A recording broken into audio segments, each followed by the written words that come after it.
What if I told you that somewhere in the forgotten corners of medieval Europe, there stood a church whose bells would toll for the dead before they actually died?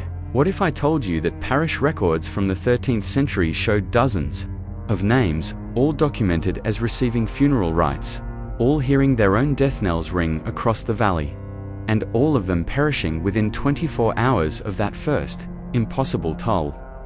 Tonight, we delve into one of history's most chilling mysteries, a story so disturbing that it was deliberately erased from church archives, so terrifying that entire villages were abandoned, and so impossible that modern historians refuse to acknowledge its existence.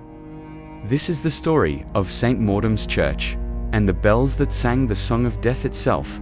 Our story begins in the year 1273, in what is now the remote Carpathian Mountains of Romania. But back then, this region was part of the vast Hungarian kingdom, a wild frontier where Christianity battled ancient pagan beliefs, where superstition and faith intertwined like serpents around a crucifix. The village of Mortuus Vale, literally, Death Valley in Latin, was home to barely 300 souls. Farmers, mostly scratching out a living from the rocky soil. Their lives governed by the seasons and the church bells that marked their days. Morning prayers at dawn, noon prayers when the sun reached its peak, evening prayers as darkness fell. The bells were their clock, their comfort, their connection to God. But St. Mordum's Church was different from other churches. Built in the year 1189 by a mysterious monk known only as Brother Thanatos, it housed not 3 bells, as was customary, but 7. Each bell was cast from a different metal: bronze, iron, silver, gold, lead, copper, and one made from a mysterious black metal that seemed to absorb light itself. The church records, discovered centuries later in a sealed vault beneath the ruins, tell us that Brother Thanatos claimed to have received visions of death itself, walking among the living, marking those whose time had come. The 7 bells, he insisted, were tuned to different frequencies of mortality itself. They could hear what human ears could not, the whispered call of death.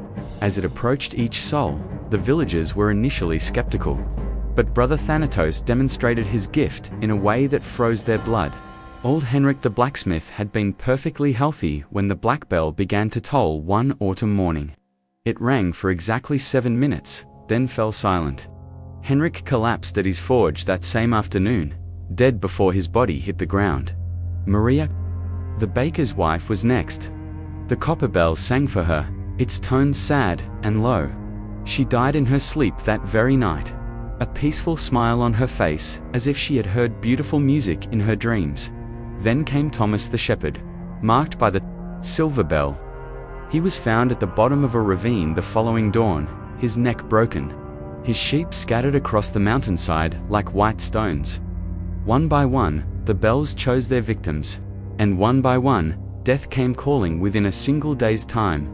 The surviving church records show that this pattern continued for nearly 2 years. The bells would ring, never all at once, never the same one twice in succession, and someone would die, always within 24 hours, always exactly as the bells seemed to predict. But here's where our story takes an even darker turn. The records also show something else, something that chills the blood of anyone who reads those crumbling pages. Brother Thanatos wasn't just predicting deaths, he was recording them. Every single person who died had their name written in his personal ledger, days, sometimes weeks, before the bells rang for them. How could he know? How could he possibly predict not just who would die, but when? The answer lies in what happened next. As word of the death bells spread, pilgrims began arriving in Mortuus Vale.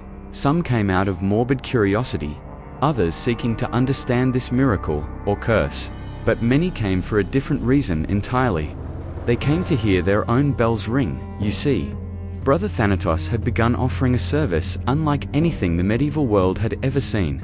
For a substantial donation to the church, he would listen to the bells and tell visitors which one sang for them, and when their death would come, he called it God's gift of preparation, the chance to make peace with one's mortality and prepare one's soul for the afterlife. The records show that people, traveled from as far as Vienna and Venice to receive their death prophecy. Nobles, merchants, even clergy from other churches came to learn their fate. And Brother Thanatos was never wrong. Not once. But something changed in the winter of 1265. The records from this period become increasingly strange, the handwriting more erratic, the entries more disturbing. Brother Thanatos began writing about voices that spoke to him from the bells themselves. At first, they whispered names and dates. Then they began making demands. They wanted more than just prediction, they wanted participation. The monk's entries become increasingly unhinged. He writes about midnight rituals, about feeding the bells with the essence of the living, about conversations with entities that claimed to be death's servants, bound within the metal by ancient magic that predated Christianity itself. The final entries are barely legible, written in what appears to be a mixture of Latin and some unknown language. But scholars who have studied them believe they describe a terrible realization. Brother Thanatos had discovered that the bells weren't predicting deaths at all, they were causing them. Every toll, every ring, every melancholy note that echoed across the valley was actually a summoning. The bells were calling death to specific individuals, marking them for collection like a shepherd calling his flock. And brother Thanatos had become death's collaborator. The last coherent entry in his journal, dated February the 14th, 1276, reads simply, "The bells ring for me tonight. All seven sing my name. God forgive me for what I have become." His body was found the next morning in the bell tower, hanging from the rope of the largest bell, the one made of that mysterious black metal. But here's the truly terrifying part. Witnesses claimed that all seven bells were ringing when they discovered him, tolling in a harmony so beautiful and so terrible that several villagers fell to their knees and wept. After Brother death, the bells fell silent. For 3 days, they made no sound at all. The villagers began to hope that the curse had died with its master. They were wrong. On the 4th day, all seven bells began to ring at once. Not the measured toll of a funeral or the joyful peal of celebration, but a wild, chaotic symphony that could be heard for miles around. And with that terrible music came death itself. Sweeping through Mortuus Vale like a plague, the records show that 47 people died that day. Men, women, children, it made no difference. They simply collapsed where they stood, as if life itself had been drawn from their bodies by the relentless ringing of the bells. By the end of the week, Mortuus Vale was empty. Those who could flee had fled. Those who couldn't, their names filled the final pages of the church record, written in the same erratic handwriting. Though Brother Thanatos was already dead, someone or something was still keeping the count. The church stood empty for nearly 50 years. Local authorities sealed it, declaring the building cursed and the surrounding area dangerous. But stories spread, as they always do. Tales of travelers who claimed to hear faint bell music carried on. The wind, shepherds who swore they saw lights moving in the abandoned church windows, hunters who found animal carcasses arranged in strange patterns around the building, as if some ritual was still being performed. In 1325, the Catholic Church sent an official investigation team to St. Mortem's, led by Father Alessandro di Montefeltro, a specialist in supernatural phenomena. They were tasked with determining whether the church could be reconsecrated and returned to service. Father Alessandro's report, preserved in the Vatican's secret archives, makes for chilling reading. He describes finding the church in perfect condition, as if it had been maintained by invisible hands. The altar was clean, the floors swept, even the candles appeared to have been recently lit. But the bells were gone. All 7 bells had been removed from the tower, though there was no sign of how this had been accomplished. The massive bronze and iron bells would have required heavy machinery and numerous workers to move, yet there were no wheel ruts in the courtyard. No evidence of disturbance around the church. More disturbing still, Father Alessandro reported finding fresh entries in Brother Thanatos' journal. Despite the fact that the monk had been dead for nearly 50 years, these new entries, written in the same hand but in a different ink, contained names and dates. Extending far into the future, some of the names were of people who had not yet been born. The investigation team spent 3 nights in the church. On the first night, they heard nothing unusual. On the second night, Father Alessandro reported faint music, as if bells were ringing somewhere far underground. On the third night, one of his assistants, Brother Marco, began writing frantically in his personal journal, claiming that he could hear voices telling him when everyone in their group would die. Father Alessandro ordered an immediate withdrawal. His final report recommended that St. Mortem's Church be destroyed completely. Its stones scattered, its ground consecrated with holy water and salt.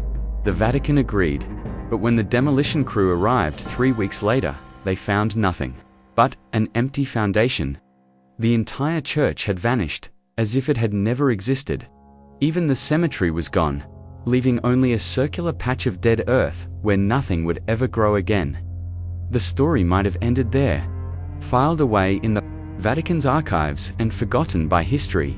But it didn't end, because the bells, wherever they had gone, were not finished with their work.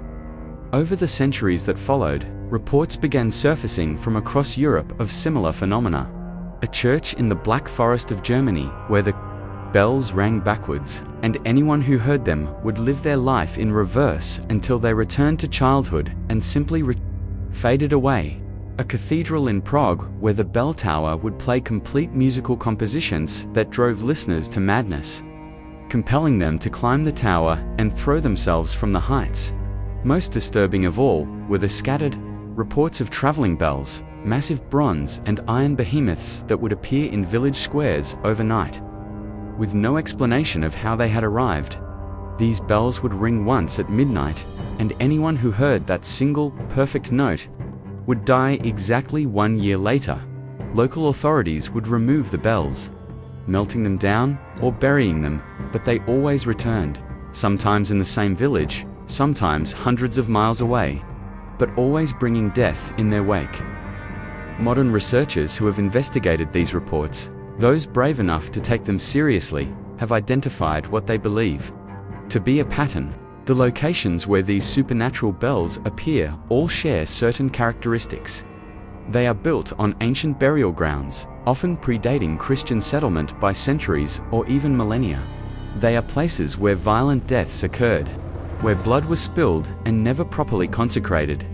They are places where the boundary between life and death has grown thin. Some scholars believe that Brother Thanatos didn't create the death bells at all, but simply discovered them. That these 7 bells are relics from a much older time, when death was not feared but worshipped, when the end of life was seen not as tragedy but as transformation. According to this theory, the bells are not instruments of evil, but tools of something far more ancient and powerful, death itself, seeking to reclaim its rightful place in human consciousness. In our modern world, we hide from death, deny it, pretend it doesn't exist until it comes for us. But the bells remember a time when death was honored, when people prepared for their passing with dignity and grace. Perhaps that's what Brother Thanatos thought he was doing, helping people prepare for the inevitable. Perhaps he believed he was performing a sacred duty, serving as death's herald rather than its servant. But intention and outcome are not the same thing. Whatever Brother Thanatos believed, whatever ancient power he thought he was serving, the result was horror. The result was a church that rang its bells for the dead before they died, marking innocent souls for collection-like items on a shopping list. The story of St. Mortem's Church raises questions that have no easy answers. If you could know the exact moment of your death, would you want to? If you could prepare for that final moment, say goodbye to loved ones, make peace with your enemies, complete unfinished business, would that knowledge be a gift or a curse? Brother Thanatos offered his visitors the ultimate knowledge, the time and nature of their own mortality, and they paid him handsomely for it.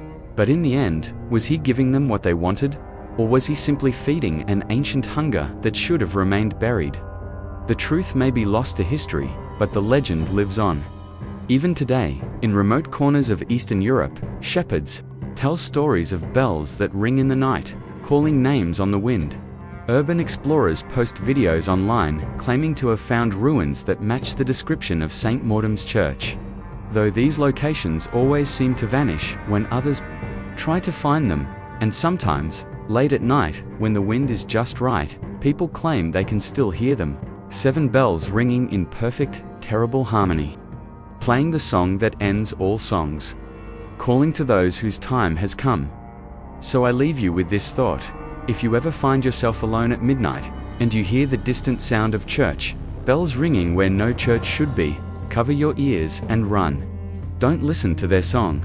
Don't try to count how many times they toll, because according to legend, the bells of St. Mortem's are still out there, somewhere in the darkness between life and death. Still keeping their grim count, still marking names in an invisible ledger, and they're always looking for new names to add to their list. The only question is, will yours be next?